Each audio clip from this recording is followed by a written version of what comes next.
আমানাতু মাগনামা।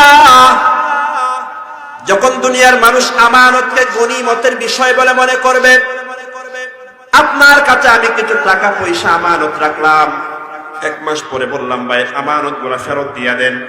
দুনিয়ার মুসলমান আমানত রেখেছিলাম 5000 টাকা, 1 মাস পরে ফেরত চাইতে গেলে ওই টাকা আর পাওয়া যায় না। ঠিক না বলেন? বাংলাদেশের মানুষ বড় বর্ষা করে আশা ভরসা করে ব্যাংকের মধ্যে টাকা রাখলো, বিভিন্ন ব্যাংকের মধ্যে টাকা রাখলো। আমার আমানতের টাকা ব্যাংকের মধ্যে রাখলাম, আমি আমার টাকা আমার ঘরের মধ্যে কোথায় রাখবো?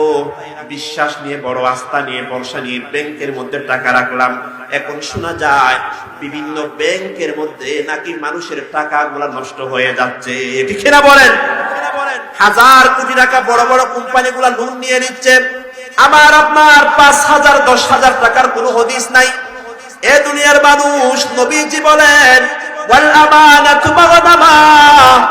দুনিয়ার মানুষ যখন আমানতকে গনিমত মনে করবে, মানুষ কত বড় আশা ভরসা নিয়ে শেয়ার বাজারের মধ্যে শেয়ার নিয়েছিল, 1000 কোটি টাকার লেনদেন হয়েছিল শেয়ার বাজারে। এই শেয়ার বাজার কেলেঙ্কারি হয়ে বাংলার কোটি কোটি মানুষ রাস্তার ফকির হয়ে গেছে। ঠিক কিনা বলেন? আপনি আপনার আমানতের টাকাগুলা রাখবেন কোথায়? ব্যাংকের মধ্যে রাখবেন, সেখানে উপায় না। কত ব্যাংক এখন দেউলিয়া হয়ে যাচ্ছে, ব্যাংকের মূলধন পর্যন্ত শেষ হয়ে যাচ্ছে।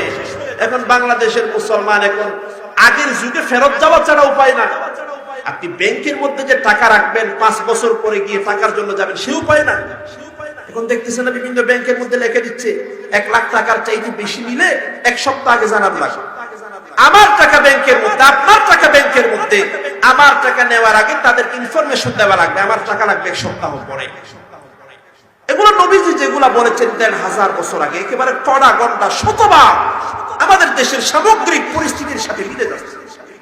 ওয়াল আমানাতু মাগনামা। দুনিয়ার মানুষ আমানত নষ্ট করে ফেলল।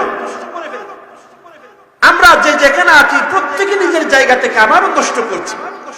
আল্লাহ যে আমাদেরকে ছেলে মেয়ে সন্তান দান করেছেন, এগুলো আল্লাহর পক্ষ থেকে আমানত। বলেন এগুলো আমানত দিয়েছেন কে?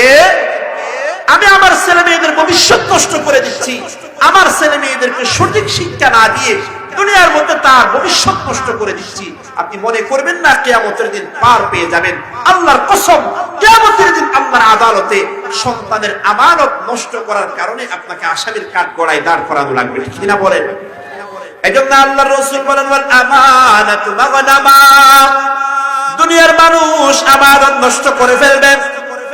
3 নম্বরে নবীজি বলেন এ দুনিয়ার মুসলমান ওয়াজ যাকাতু মাগরামা। 3 নম্বর, দুনিয়ার মানুষ যাকাতকে ট্যাক্স মনে করবে, যাকাতকে বোঝা মনে করবে।